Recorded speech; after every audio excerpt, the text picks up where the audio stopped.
Hoy muchos se preguntan, ¿qué está pasando que el presidente Trump está retrocediendo en la aparente intención de atacar militarmente a Venezuela? Y la respuesta se resume en este video de 2 minutos del New York Times, un medio que para nada se puede etiquetar de chavista. Solo que la verdad es tan evidente que ya no se puede seguir ocultando, y por eso Trump ya no puede seguir complaciendo la obsesión de Marco Rubio con Venezuela. Escuchemos. Since early September, the U.S. has been striking these boats off the coast of Venezuela. This has escalated into a massive military buildup in the Caribbean. The Trump administration is saying we have a lot of drugs coming in from Venezuela. All you have to do is look at the cargo, big bags of cocaine and fentanyl all over the place. But is that really the whole story? Anatoly, you've covered Venezuela for over a decade. Have they provided any evidence that these boats were actually carrying drugs?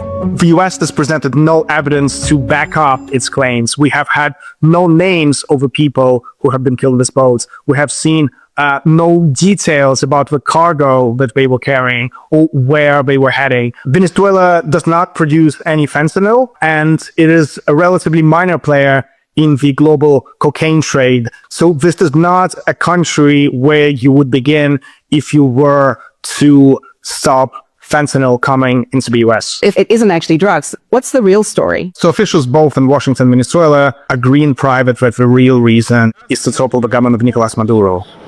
The person in charge of this is Marco Rubio, son of Cuban immigrants who grew up and built his career in a Cuban-American community around Miami. He has always viewed Latin American foreign policy through the prism of Cuban influence in the region. Venezuela has for decades been a main economic backer of Cuba that has propped up the government there with cheap deliveries of oil, cheap credits, investments. To Rubio and his allies, getting rid of Maduro was the first step towards ridding Latin America of dictatorship in Cuba. How has Rubio managed to sort of spin this as a drug story? Under both Democratic and Republican administrations, the policy towards Venezuela has always been framed in terms of democracy and human rights. And frankly, these are not the issues that Trump has signaled are important to him. So Rubio has been able to help designate Venezuelan governments as a drugs cartel. Nicolas Maduro is an indicted drug trafficker in the United States, and he's a fugitive of American justice. So therefore,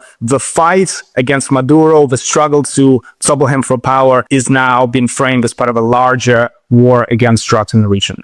So the personal mission of Marco Rubio seems to have aligned with this broader strategic mission of the Trump administration in Latin America. That's right. This is very much personal for Rubio. This has very much been his goal for many years, and he now has enough power to implement the strategy. Trump has already said that they are preparing to launch strikes on land in Venezuela. Whether this military campaign will bring democracy or chaos depends very much on who you speak to, but there's certainly a sense that we are on the verge of irrevocable change.